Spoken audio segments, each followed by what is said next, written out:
کیا ہو گیا ہے یار یہ جو انگلینڈ میں پاکستانی نیاد لارڈ نذیر صاحب ہیں یار انہوں نے کمال کی بات کی آئے ہائے ہائے ہائے مجھے تو مزہ آ گیا وہ آج کل ادھر آئے ہوئے ہیں پاکستان اور پنجاب یونیورسٹی میں کسی فنکشن میں خطاب کیا انہوں نے کہا کہ یہ جو امریکہ بہادر ہمارے لوگوں کے سروں کی قیمتیں لگاتا پھرتا ہے وہ کہتے ہیں کہ یہ جو انگلینڈ کا وزیر اعظم ہے اور یہ جو امریکہ کا وزیر اعظم ہے جو وار آن ٹیرر کے نام پہ کئی مسلمانوں کا قتل عام کر چکا ہے آفر دیتا ہوں میں ان دونوں کے سروں کی قیمت لگاتا ہوں $10 لاکھ ہمیں پیش کیا جائے ان دونوں کو میں $10 لاکھ دوں گا یار ویسے وہ $10 لاکھ کہاں سے دیں گے انہوں نے کہا میں خود جمع کروں گا نہیں کر لیں گے اکٹھا شکل وجہ سے بھی وہ پہلوان لگتے ہیں اور پلوان ہیں ابھی جو اس طرح کی بات کر رہے ہیں پلوان ہی ہے نا انہوں نے $10 لاکھ شرط لگا کے کسی انگریز کے ساتھ دنگل رکھ لینا ہے اور اسے پہلے ہی کہہ دینا ہے جیتوں تو تجھے پاؤں ہاروں تو پیا تیری لیا اور $10 لاکھ ہارتے نہیں ہیں بڑے انٹیلیجنٹ آدمی ہے وہ اور تم یہ دیکھو کہ یہ بیان بظاہر بڑا جوشیلا اور جذباتی بیان ہے یہ کوئی نیم خواندہ مولوی یہ بات نہیں کہہ رہا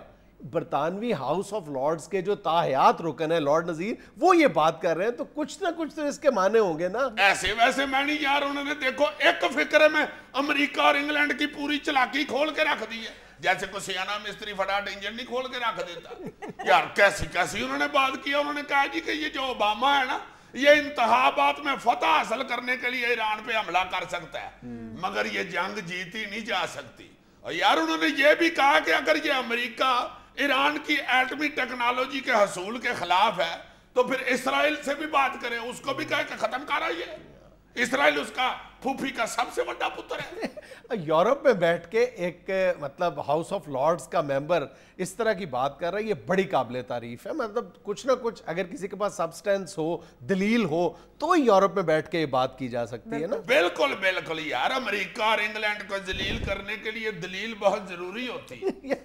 اگر آپ دلیل دیں بھی نا تو بھی وہ ذلیل نہیں ہوتے یو مین ٹیٹھے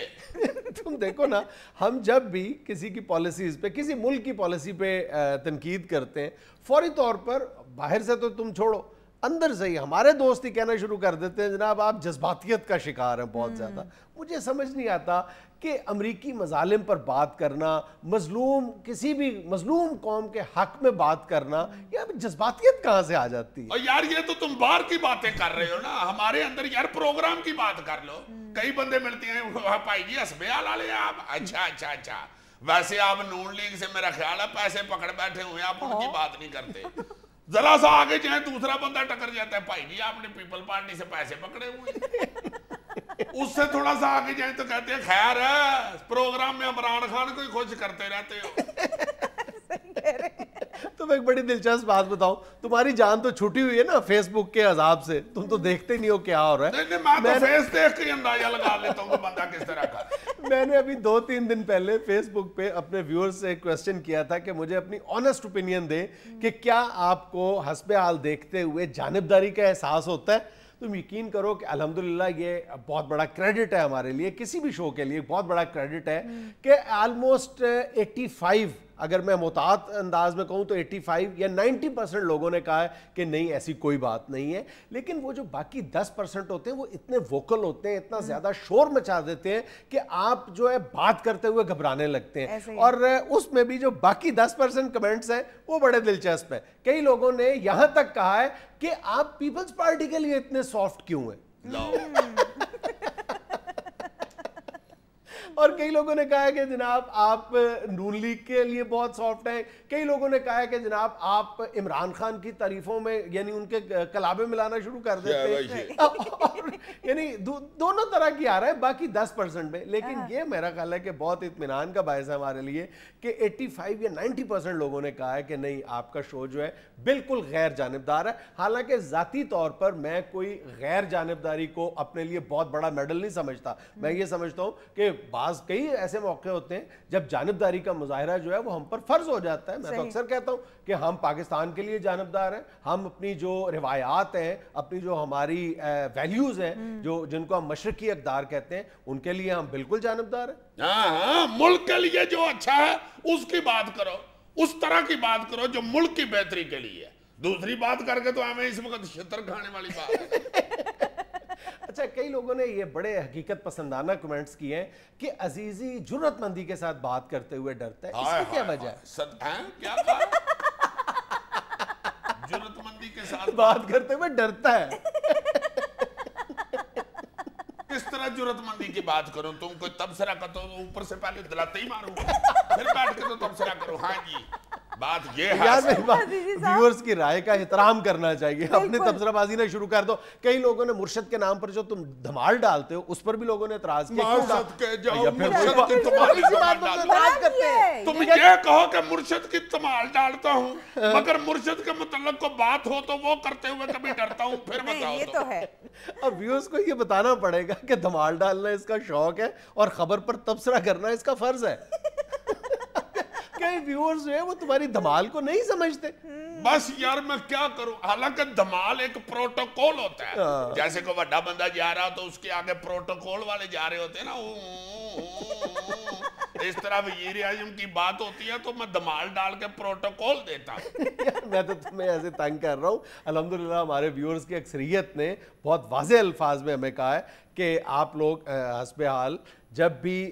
تنقید کرتا ہے تو ہر قسم کے دباؤ سے، خواہ وہ صدر ہو، وزیر اعظم ہو، حکومت ہو، صوبائی حکومت ہو، تمام جو سیاسی جماعتیں ہیں ان کے دباؤ سے بالکل بالا تر ہو کر تنقید کرتا ہے. اور یہ بھی خاص طور پر ہمارے ویورز نے پوائنٹ آؤٹ کیا ہے کہ سب سے خوبصورت اس شو کی بات یہ ہے کہ جب کوئی قابل تعریف کام کرتی ہے سیاسی جماعت یا سیاسی رہنما تو حسب حال کے پلیٹ فارم پر اس کی تعریف و توصیف بھی کی جاتی ہے. ہاں، اور تنقید کرتے ہوئے بھی وہ جو تم کہا کرتے ہو، اللہ کے فضل سے تنقید کے دوران بھی اللہ نہ کرے غلطی ہو سکتی ہے، بد نیتی نہیں ہو سکتی انشاءاللہ. اصل بات یہ ہے کہ تم اپنے ارد گرد سیاسی بکھیڑے دیکھو نا، یہ سیاسی داؤ پیچ ہے، بنتے بگڑتے کھیل ہیں، یہ اتنے کمپلیکیٹڈ ہیں کہ اس میں 2+2=4 کے انداز میں بات کرنا انتہائی مشکل بات ہے. ہائے ہائے ہائے ہائے یار، مجھے یاد آیا، وہ شکر ہے وہ سیاچن کا جو حادثہ ہوا اس حوالے سے کوئی تھوڑی سی اطمینان بخش خبر سننے کو آئی ہے کہ وہ جہاں پہ وہ بیچارے فوجی جوان دبے ہوئے ہیں برف کے نیچے،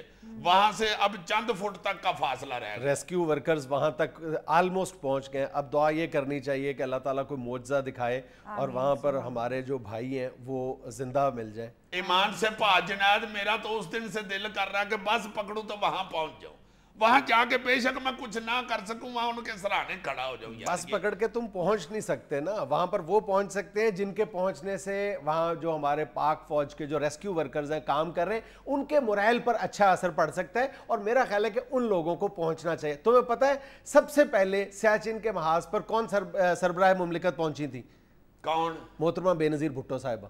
اچھا جی. ہاں جی، 2005 میں پھر منموہن سنگھ گیا اور 2007 میں ہندوستانی صدر عبدالکلام آزاد وہاں پر گئے. سب سے پہلے یہ اعزاز محترمہ بے نظیر بھٹو کو حاصل ہوا تھا کہ وہ سیاچن کے بلند ترین مشکل ترین محاذ پر پہنچی تھی ایک عورت ہونے کے باوجود. ہائے ہائے ہائے. نہیں، اب ہمارے جنرل کیانی صاحب بھی جب پہنچے ہیں تو بڑا عوام کا مرال اپ ہوا ہے، بڑا حوصلہ ملا ہے لوگوں کو. یار سربراہ مملکت، اب تمہیں یاد نہیں ہے 2010 میں چلی میں 33 کارکن پھنس گئے تھے ایک کان میں، اور چلی کا جو پریزیڈنٹ تھا وہ دن رات 7 دن تک وہاں پہ یعنی جائے حادثہ پر موجود رہا تھا. وہاں کی بیوروکریسی، وہاں کے جو اس کی کچن کیبنٹ تھی، ظاہر ہے وہ اس پر مسلسل یہ دباؤ ڈال رہی تھی کہ آپ آرام کریں. اب صرف 2 افراد رہ گئے جن کو نکالنا باقی ہے، لیکن وہ بضد تھا کہ جب تک آخری میرا یہاں سے کانکن بالکل خیریت سے باہر نہیں آ جاتا میں یہاں سے موو نہیں کروں گا. اور وہ جب مکمل ہو گیا تھا انخلا، اس سے پہلے وہ شخص وہاں سے نہیں ہلا تھا. یہ ہوتا ہے ایک لیڈر کا فرض، ایک لیڈر کے شان رویہ. ہائے ہائے ہائے. اور ہمارے یہاں لیڈروں کو اپنے سے آپے پڑے ہوئے.